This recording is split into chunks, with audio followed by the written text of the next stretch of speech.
नमस्कार साथियों, मैं डॉक्टर अमित रंजन एक बार फिर से आप सबका अपना यूट्यूब चैनल बीपीएससी जून पर स्वागत करता हूं। आज हम लोग जिस विषय पर चर्चा करने वाले हैं वह है भक्ति काल का सामान्य परिचय। इसके पूर्व आदि काल के अलग अलग महत्वपूर्ण टॉपिक्स पर मैंने वीडियो बना दिए हैं। कुछ टॉपिक्स यदि छूट गए हैं तो आप लोग उस पर चर्चा करेंगे मुझसे, तो मैं उन पर भी वीडियोज़ बना दूँगा। आज हम लोग बात करेंगे भक्ति काल के विषय में, उसकी सामान्य विशेषताओं, उसका सामान्य परिचय जो है हम लोग देखने का प्रयास करेंगे। यह वीडियो उन लोगों के लिए विशेष रूप से उपयोगी है जिनकी पृष्ठभूमि इंजीनियरिंग है, लेकिन जो बीपीएससी अथवा यूपीएससी या किसी भी प्रतियोगिता परीक्षा में जो है हिंदी साहित्य को रखना चाहते हैं, अथवा वैसे लोग जो कि आर्ट्स बैकग्राउंड के हैं लेकिन जिनका हिंदी साहित्य ग्रेजुएशन अथवा एमए में नहीं रहा है। तो आइए शुरू करते हैं भक्ति काल का सामान्य परिचय। भक्ति काल का जैसा कि मैंने टाइम पीरियड बताया 1375 से 1700 विक्रमी संवत, यह आचार्य रामचंद्र शुक्ल के द्वारा दिया हुआ टाइम पीरियड है। भक्ति काल में क्या है कि पहले जो है इसकी उदय की पृष्ठभूमि को लेकर बहुत ही एक लंबा सवाल अलग से आता है, लेकिन हम लोग यहाँ संक्षेप में पूरा भक्ति काल देखने वाले हैं। तो हम लोग देखते हैं कि नामदेव एक संत हुए थे महाराष्ट्र में 13वीं शताब्दी में। वहाँ से चलते हुए रामानुज जो कि श्री संप्रदाय के संस्थापक थे, और इसी श्री संप्रदाय में क्या है रामानंद आए थे। रामानंद के गुरु थे राघवानंद, और इन रामानंद जो है क्या है कि इनके 12 शिष्य थे। इन्हीं 12 शिष्यों में जो है कबीर इत्यादि भी थे। तो भक्ति काल के जो पहले उत्तर भारत में भक्ति काल के जो पहले संत कवि माने जाते हैं वह हैं नामदेव।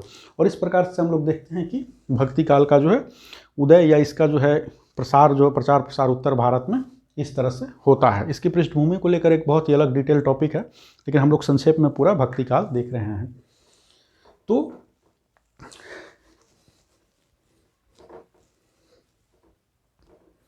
रामानंद के विषय में ऐसा कहा भी जाता है कि भक्ति द्राविड़ उपजी लाए रामानंद, प्रकट किया कबीर ने सप्तद्वीप 9 खंड।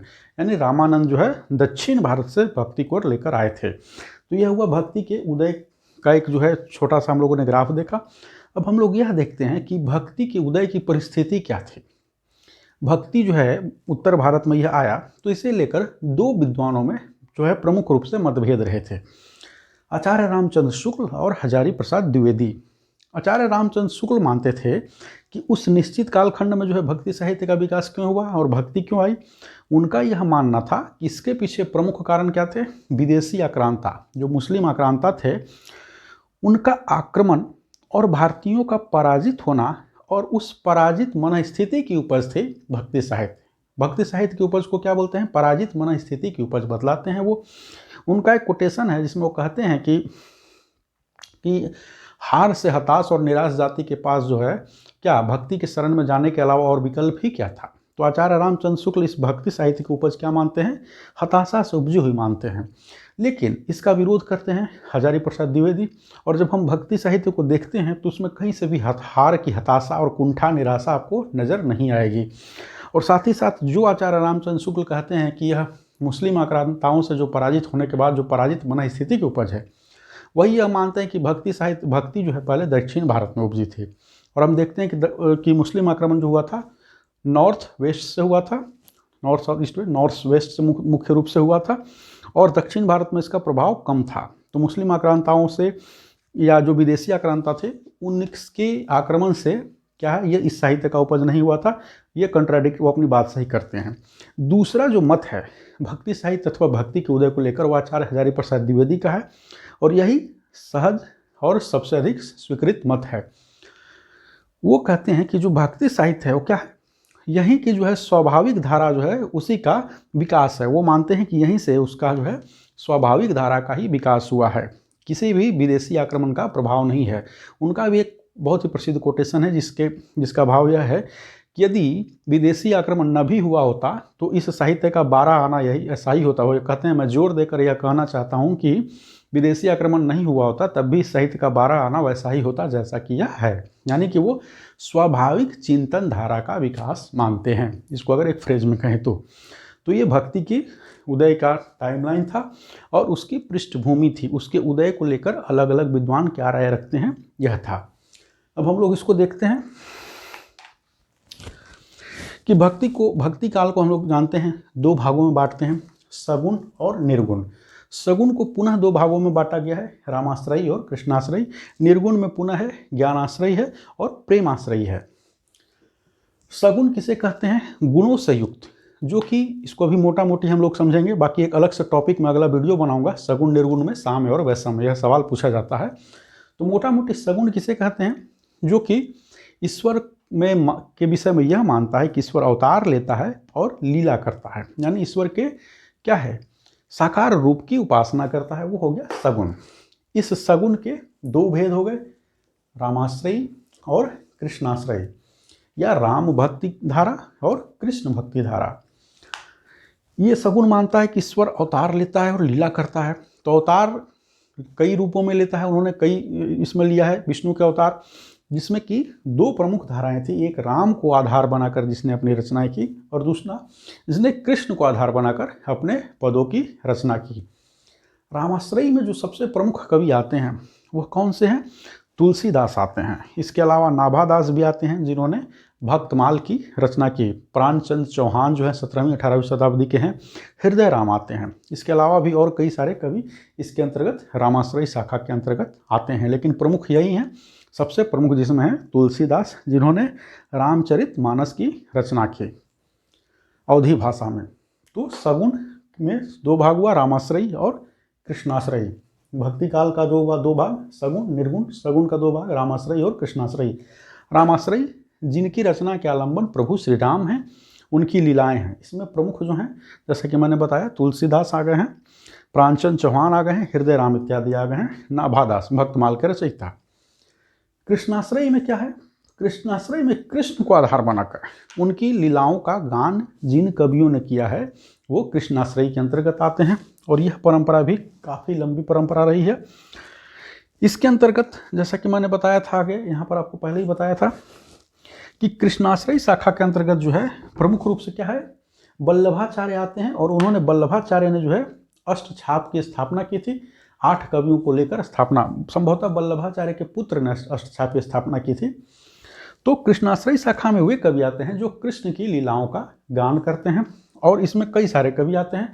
इसमें सबसे प्रमुख जो हैं, श्रीनाथ मंदिर में जो है अष्टछाप के 8 कवि आते हैं, जिसमें कि आपको आते हैं छीत स्वामी, छिनगोज, कोटेशन, ऐसे याद किया था मैंने, याद करने का। छीत स्वामी, नंददास, गोवर्धन दास, चतुर्भुज दास, और इसी में आते हैं सबसे प्रमुख सूरदास, जो कि कृष्ण की लीलाओं का गान करते हैं। तो यह हो गया कृष्णाश्रयी शाखा। इसके अलावा मीराबाई और रसखान भी इसी कृष्णाश्रयी शाखा के अंतर्गत आते हैं। अब हम लोग आते हैं निर्गुण काव्य धारा। हमने सगुण में देखा था कि वो मानता है कि ईश्वर अवतार लेता है और लीला करता है। निर्गुण क्या मानता है? निर्गुण का अर्थ यह नहीं है कि गुणों से हीन, निर्गुण का अर्थ है गुणातीत, यानी ईश्वर को वो मानता है कि वह गुणातीत है, उसे किसी भी गुण की परिधि में नहीं बांधा जा सकता है। इस प्रकार से यह अवतार में विश्वास नहीं करता है और लीला में भी विश्वास नहीं करता है। इसीलिए तो कबीरदास कहते हैं, ना दशरथ घर अवतरी आवा, ना लंका का राज सतावा। तो ये कहते हैं कि ना तो दशरथ के घर कोई अवतार हुआ था, ना ही किसी ने लंका के राजा को मारा था, यानी प्रभु श्री राम की ओर इंगित करके कह रहे हैं। तो निर्गुण हुआ। निर्गुण के भी 2 शाखाएं हैं, जिसमें हो गया ज्ञान मार्गी और दूसरा है प्रेम मार्गी। ज्ञान मार्गी में क्या है? ऐसा नहीं है कि ज्ञान मार्गी जो हैं वो ज्ञान को अपना आलंबन बनाते हैं। इस ज्ञान मार्गी शाखा में जो है संत कवि आते हैं प्रमुख रूप से, और इसके अंतर्गत जो हैं कबीर आते हैं, पीपा आते हैं, धन्ना आते हैं, रैदास आते हैं, नानक आते हैं, रज्जावली आते हैं, और भी जो नामदेव वगैरह जो हैं ज्ञान मार्गी में ही आते हैं, हालांकि नामदेव बहुत पहले के हैं। तो ज्ञान मार्गी जो हैं इसमें संत साहित्य, संत वाले जो हैं वो ज्ञान मार्गी के अंतर्गत आते हैं। ज्ञान मार्गी से ऐसा प्रतीत होता होगा कि ये ज्ञान को अपना आलंबन बनाते थे, लेकिन ऐसा नहीं है। इनके यहाँ जो है प्रेम मार्गी के अंतर्गत सूफी आते हैं, तो सूफियों से प्रेम तत्व इनके यहाँ कम पाया जाता है, और कहीं ना कहीं प्रेम की अपेक्षा ज्ञान पर अधिक बल देते हैं। ऐसा नहीं है कि वो सिर्फ ज्ञान के माध्यम से ईश्वर को पाना चाहते हैं। अगर ऐसा होता तो कबीर को तो कबीर जो इस शाखा के अंतर्गत आते हैं उनको अनपढ़ कहा जाता है कि वो अनपढ़ थे। वो खुद भी बोलते हैं, मसी कागज छोयो नहीं, कलम गहियो नहीं हाथ। तो ज्ञान मार्गी का तात्पर्य यह कतई नहीं है कि ये लोग ज्ञान के माध्यम से ईश्वर तक पहुंचना चाहते थे। बस इतना अवश्य है कि इनके यहाँ प्रेम की बनस्पत ज्ञान पर थोड़ा अधिक जोर दिया गया है। और क्या है, ज्ञान पर अधिक जोर दिया गया है, साथ ही साथ जो है ये जो है प्रेम का तत्व जो है इनके यहाँ सूफियों से कम नजर आते हैं। इसके जो है सबसे प्रतिनिधि कवि, हर के एक प्रतिनिधि कवि को हम लोग देख लेंगे। रामाश्रयी में जिस प्रकार से प्रतिनिधि तुलसी हुए, कृष्णाश्रयी में जिस प्रकार से प्रतिनिधि सूरदास हुए, और तुलसी की प्रतिनिधि रचना रामचरितमानस बताने की आवश्यकता नहीं है, सूरदास की प्रतिनिधि रचना सूरसागर। उसी तरह से ज्ञानाश्रयी की अगर प्रतिनिधि कवि की बात की जाए तो ज्ञानाश्रयी में प्रतिनिधि कवि कौन होंगे, या ज्ञान मार्गी में कबीर।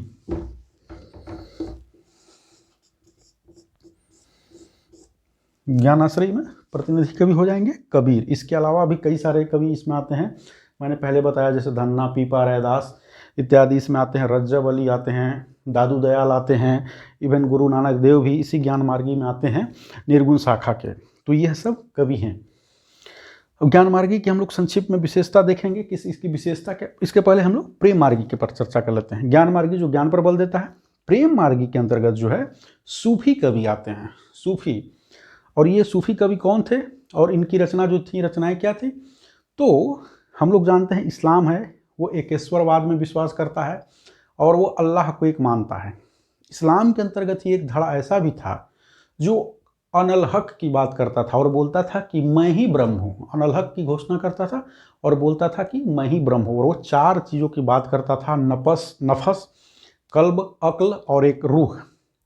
और इसमें कि इंद्रिय और ज्ञान है, इस सब का अर्थ है, इंद्रिय का अर्थ है, दूसरे का अर्थ है ज्ञान। और इस साधना का जो अर्थ था, इस साधना का जो उद्देश्य था कि ज्ञान और इंद्रिय को दबाकर क्या है, रूह की प्राप्ति करना, रूह की प्राप्ति करना, परमात्मा की प्राप्ति करना। और यह घोषणा करता था अनल हक, अर्थात मैं ही ब्रह्म हूँ, मैं ही ईश्वर हूँ। इस्लाम के अंतर्गत एक ऐसा धड़ा था और वही जो है सूफी कहलाया। और यह ईश्वर तक पहुँचने का माध्यम क्या मानता था, यह प्रेम को मानता था। यह मानता था कि प्रेम के माध्यम से ईश्वर तक पहुँचा जा सकता है। तो यह धड़ा क्या कहलाया, प्रेम मार्गी। और इसके प्रतिनिधि कवि कौन से हैं, इसके प्रतिनिधि कवि हैं मलिक मोहम्मद जायसी। मलिक मोहम्मद जायसी जिन्होंने पद्मावत की रचना की, जिसके अंतर्गत रानी पद्मिनी अथवा पद्मावती और राजा रतन सेन की कहानी, अलाउद्दीन की कहानी है।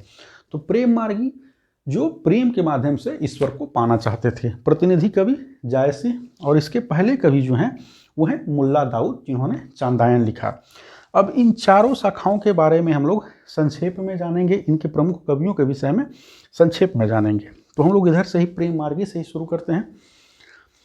प्रेम मार्गी जो है क्या करते थे, वो भारतीय साहित्य में, भारतीय जनमानस में प्रचलित, जन प्रचलित कहानियों को आधार बनाकर क्या है अपनी रचनाएं करते थे। जो कहानियाँ पहले से ही प्रचलित थी उनको आधार बनाकर ये अपनी रचनाएं करते थे और इसके माध्यम से अपने विचारों का भी प्रचार प्रसार करते थे और ईश्वर की आराधना करते थे। और भारत में प्रचलित कौन सी कहानियाँ, तो वैसी कहानियाँ जो प्रेम परक थी। संस्कृत साहित्य में जो पहले से विद्यमान थी, आम जनमानस में जो प्रेम परक कहानियाँ विद्यमान थी, नल दमयंती की कथा हो अथवा उषा अनिरुद्ध की कथा हो। और इस प्रकार से इन्होंने इन सब को आधार बनाकर कई सारी रचनाएं की। जायसी ने, जैसा कि मैंने बताया, पद्मावत की रचना की। इसके अलावा जो सबसे पहले जो थे वो थे मुल्ला दाऊद, जिन्होंने चांदायन की रचना की। कुतुबन थे जिन्होंने मृगावती की रचना की। मंझन थे जिन्होंने मधुमालती की रचना की। प्रेम मार्गी शाखा की सबसे बड़ी विशेषता क्या थी, सबसे बड़ी विशेषता नहीं, एक विशेषता थी कि इसके लगभग सभी कवि, सारे नहीं लगभग सभी कवि मुस्लिम थे प्रेम मार्गी के। और इसमें क्या है कि इसमें होता यह था कि प्रेमी जो है वो आत्मा का प्रतीक होता था। इसमें इनके साहित्य अधिकांश जो रचनाएं, इनकी सभी रचनाएं जो हैं प्रतीकात्मक हुआ करती थी, यानी प्रतीक हुआ करती थी। उसमें प्रतीक क्या होता था, प्रेमी आत्मा का प्रतीक हुआ करता था, जो प्रेयसी है वो परमात्मा की प्रतीक हुआ करती थी। तो ये हुआ प्रेम मार्गी शाखा। अब हम लोग ज्ञान मार्गी में देखते हैं, जिसमें हमने देख लिया कबीर के विषय में हम सभी जानते हैं, रैदास इत्यादि के विषय में भी जानते हैं। रैदास का जन्म जो है बनारस में हुआ था। वो जाति या कुल से जो थे क्या थे, चर्मकार थे। और इसकी वो कई रचनाओं में इस बात की आत्म स्वीकृति करते हैं, कह रैदास खलास चमारा। रैदास जो हैं मीराबाई की गुरु भी माने जाते हैं। मीराबाई ने काफ़ी आदरपूर्वक उनका उल्लेख किया है और रैदास जो हैं अपनी रचनाओं में ये कबीर का उल्लेख करते हैं। रैदास और कबीर जो हैं उनकी रचनाओं की विषय वस्तु यद्यपि एक ही हुआ करती थी, लगभग एक जैसी थी। इवन जो है पूरा का पूरा ज्ञान मार्गी जो है, इनकी रचनाओं में क्या था कि ये सादा जीवन और उच्च विचार पर जोर देते थे, गुरु की महिमा पर यह बल देते थे और क्या है बाह्य आडंबरों का विरोध करते थे, पाखंड का विरोध करते थे। यह सब एक एक हम लोग टॉपिक लेकर चलेंगे। मैं यहाँ पर पूरा आउटलाइन दे रहा हूँ यहाँ पर, तो इसलिए संक्षेप में मैं बता रहा हूँ कि ज्ञान मार्गी में क्या क्या उनकी विशेषताएं थी। अदरवाइज हर टॉपिक से एक लंबा सवाल पूछा जाता है। तो गुरु की महिमा पर ये बल देते थे, सादा जीवन उच्च विचार। तो इसीलिए कहने का मतलब यह है कि इस तमाम कवियों की जो है कमोवेश जो आउटलाइन हुआ करता था, उनकी रचनाओं का जो क्रक्स हुआ करता था, सार हुआ करता था, वो एक ही हुआ करता था, अंतर ट्रीटमेंट में हुआ करता था। हम एक चीज़ यहाँ तीन कवियों को लेकर देखेंगे, कबीर, रैदास और हम यहाँ पर ले लेंगे सिखों के पहले गुरु को लेकर हम लोग यहाँ पर देखेंगे। कबीर, रैदास और गुरु नानक तीनों जो है एक ही प्रकार की रचना करते थे, लेकिन कबीर की जो रचनाओं के जो तेवर हुआ करते थे वो काफ़ी तीखे हुआ करते थे, तीक्ष्ण हुआ करते थे, सामने वाले को चिढ़ाने के भाव हुआ करता था। उसमें ऐसा हुआ करता था कि सामने वाला अपने में उन कमियों को सुधारने के बजाय और तिलमिला जाए। रैदास जो है क्या है, कहीं ना कहीं इनमें बहुत ज़्यादा विनयशीलता थी, विषय वस्तु इनकी भी वही थी, लेकिन उसमें विनयशीलता का भाव ज़्यादा था। साथ ही साथ इनमें जो है जो अपनी जाति को लेकर इनमें कुंठा कहीं नहीं नज़र आती है और वो बड़े सम्मान से गर्व से कहते हैं, लेकिन उस गर्व में जो है कहीं भी उस तरह का अहंकार आपको दिखाई नहीं देता है। गुरु नानक देव जो हैं ये जो है पंजाबी मिश्रित खड़ी बोली में रचना करते थे, ब्रज भी इनकी रचना में हुआ करती थी। विषय वस्तु इनका भी बाकी दोनों के ही जैसा हुआ करता था, लेकिन इनका जो हुआ करता था गुरु नानक का वो उपदेशात्मक हुआ करता था। तो ये हुआ ज्ञान मार्गी। अब हम लोग कृष्णाश्रयी शाखा में आते हैं। कृष्णाश्रयी में मैंने जैसा कि बताया सूरदास और बाकी जो अष्टछाप के 8 कवि थे, जिसमें छिनगोच आते हैं, छितस्वामी नंददास, चतुर्भुज दास और गोवर्धन दास, बाकी 4 और कवि हैं, रसखान आते हैं, मीरा आते हैं। तो अष्टछाप के 8 कवि जो हैं वो कृष्ण की लीला का गान करते थे और इन्होंने इसी क्रम में 1.25 लाख पद तो कहा जाता है सूरदास ने अकेले ही रचे थे, लेकिन 1.25 लाख वो पद मिलते नहीं हैं। तो कृष्णाश्रयी शाखा के लोग कृष्ण की लीलाओं का गान करते थे। इस क्रम में क्या होता है कि वो प्रेम का भी वर्णन करते थे, संयोग श्रृंगार का भी वर्णन करते थे। वियोग और संयोग हम लोग जानते हैं, तो संयोग श्रृंगार का भी वो वर्णन करते थे। और इस क्रम में कहीं ना कहीं उनका जो प्रेम वर्णन होता था वो कहाँ का सामान्य जो है नायक नायिका के प्रेम वर्णन तक पहुंच जाता था।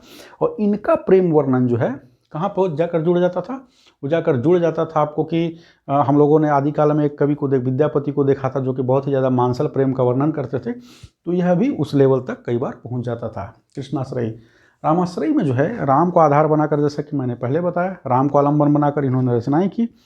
राम चूँकि मर्यादा पुरुषोत्तम थे, इसलिए जो है इनकी भाषा जो है और शैली दोनों ही बेहद मर्यादित हुआ करती थी। विषय वस्तु भी राम को इन्होंने ले लिया, तो राम के उन्हीं पक्षों को लेते थे जिसमें कि क्या है, वैसे तो पूरा का पूरा राम जो है उनका जीवन कहा ही गया, राम तुम्हारा वृत्त स्वयं ही काव्य है, कोई कवि बन जाए सहज संभाव्य है। पूरा का पूरा राम का जीवन ही मर्यादा का है, मर्यादा पुरुषोत्तम को कहलाते भी हैं, लेकिन इसमें भी उन्हीं प्रसंगों को उठाकर रचना की गई जिसमें कि है क्या है, समाज को जोड़ने का भाव और मर्यादा पर बहुत ज़्यादा बल हो। तो इनकी रचनाएं जो होती रामाश्रयी शाखा की, यद्यपि कि बाद में कहीं कहीं जो है कुछ कुछ अंशों में हमें दिखलाई पड़ता है कि वहाँ पर प्रेम वगैरह की बात वहाँ भी है और राम को अपना जीजा इस तरह से मानकर भी कुछ रचनाएं की गई हैं।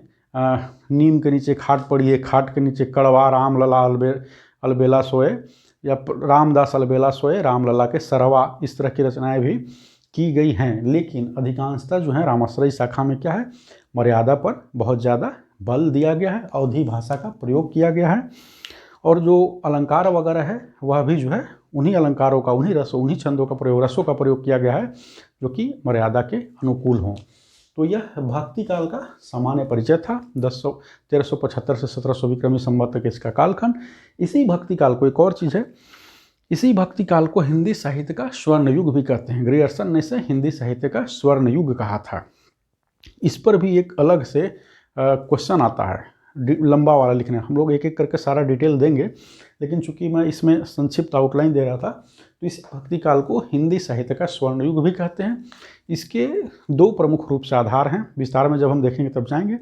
एक तो आधार इसलिए है कि इस काल में ही जो है चार देखते हैं हम लोग महाकवि, हिंदी के जो चार महाकवि हैं इसी काल से आते हैं, तुलसी, सूर और यहाँ पर कबीर और जायसी। एक कारण यह है। दूसरा कारण इसलिए यह भी है कि भक्ति काल ही वह कालखंड है, वह दौर है जिसने साहित्य के दरवाजे जो हैं, क्या है, साहित्य का फलक, मतलब कि समाज के कई सारे वर्ग के लोग जो हैं इसमें समाहित हुए, उन्होंने साहित्य सृजन का काम किया। समाज के लगभग सभी वर्ग जो हैं इसमें आए। आप इसमें मुसलमान भी देखेंगे, सूफी का पूरा जो है साहित्य मुसलमान है। निम्न माने जाने वाली जातियों को भी देखेंगे, संत साहित्य में कई जो अधिकांश जो है संत हैं निम्न माने वाली जातियों से ही आते थे। रैदास चर्मकार थे, पीपा थे, नाई थे, सेन नाई थे। तो और महिलाएं भी इस दौर में थीं, सुरसरी थी, महिला थी, पद्मावती जो थी रामानंद के 12 शिष्यों में एक, वह भी महिला थी। और इस तरह से कई सारी ये क्या नाम है इनका, मीराबाई महिला थी, ताज नामक एक थी, वह भी महिला थी। कवयित्री अकबर के समय, अकबर के दरबार में अकबर की ब्याहता थी। तो इस प्रकार से महिलाएं भी थी और आपको निम्न माने जाने वाली जातियां भी थी और मुस्लिम भी थे। और भी इसके अलावा जो है हिंदू धर्म में ही जो ऊंची जाति जिनको कहा जाता है उनका तो वो साहित्य पहले भी सृजन कर रहे थे, यहाँ भी इस दौर में भी मिलते हैं। तो दूसरा कारण इसको स्वर्ण युग माना जाने का इसलिए भी है, इस दौर में जो है साहित्य के दरवाजे सभी के लिए खुल गए। तो यह कुल मिला जुलाकर भक्ति काल का जो था सामान्य परिचय था। आई होप आपको भक्ति काल को लेकर कुछ कॉन्सेप्ट क्लियर हुआ होगा। बाकी भक्ति काल से जुड़े हुए सभी महत्वपूर्ण टॉपिक्स को हम लोग एक एक करके आगे डील करेंगे। जय हिंद, जय भारत, धन्यवाद।